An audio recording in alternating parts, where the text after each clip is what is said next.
Hello friends, welcome to this session on computational problem solving phases, and in this session we will be discussing our first phase, that is understanding the problem statement in more detail.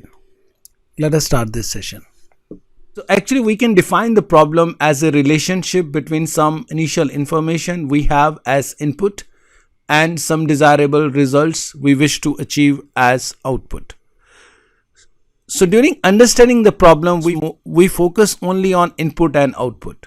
We don't bother about the complexity of the system, how we are going to implement that system. We don't bother about that. We only bother to understand what type of input we have and what is expected from the system. So we put all the efforts to understand available inputs and to understand desirable outputs. So understanding the problem means that understanding input unambiguously and understanding the output clearly. So ultimately, after understanding the input and output, we can teach our computer to transform input to output, and that teaching involves second phase. And the steps the computer takes to convert input to desirable output are known as computation. In understanding the problem, we only focus on inputs and output, and computation part will be involved in second phase, that is designing of algorithm. You can consider the relationship between input and output by considering this equation. So here x can be considered as input and function fx can be considered as output. Let us consider this example. Suppose you are a teacher and you wish to recommend this text to your student. So before recommending the text to your student, you wish to know the complexity level of the text. So here we wish to build a system which can tell the complexity level of the text. In simple word, we wish to create a reading level calculator that will take some text as input and it will provide the corresponding reading level as an output. Can you give a thought at this point that during building a reading level calculator, what question we should ask so that we should have clear idea about what kind of input we have? So in the beginning, you need to ask few questions about the input text so that the input should become unambiguous. We should have clear idea what are the inputs we are talking about. Because the first important question is what language we are talking about for the text. So here we have listed all those points. So it's important to understand what kind of text we are talking about, whether we are talking about children book, newspaper articles, scientific papers, technical manuals, or so on. For what language our system should work, what are the electronic format we are talking about, and we can also put constraint on minimum or maximum length requirement for this text. So it's very important to ask relevant questions at this phase so that the input of the system should be unambiguously clear to us. Okay. Otherwise, we may have to spend a lot of time working on the wrong problem. Along with understanding the input, it's equally important to understand our output. It's important to understand how reading levels are going to represent.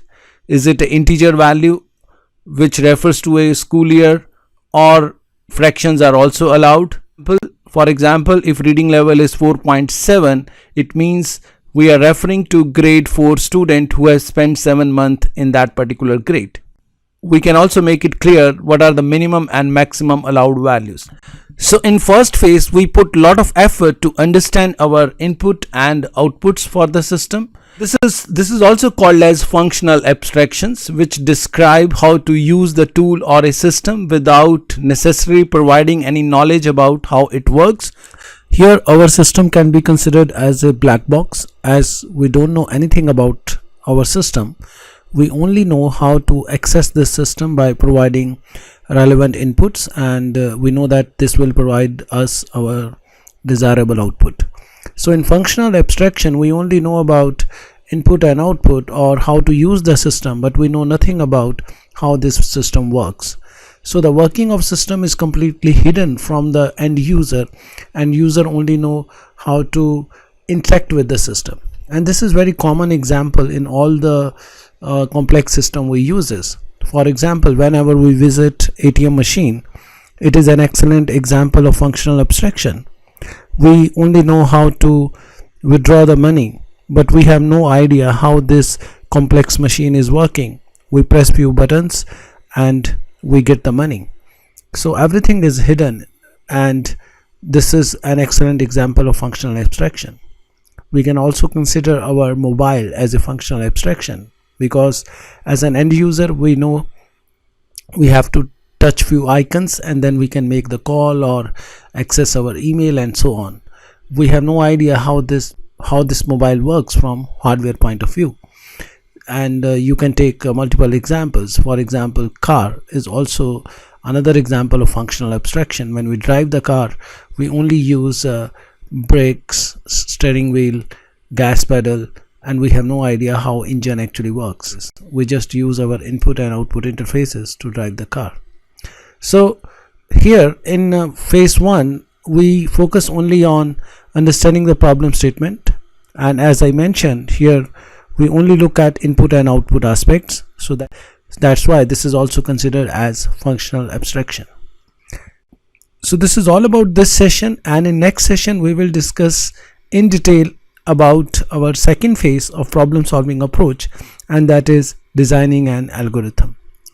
Thanks for watching this video. Bye bye.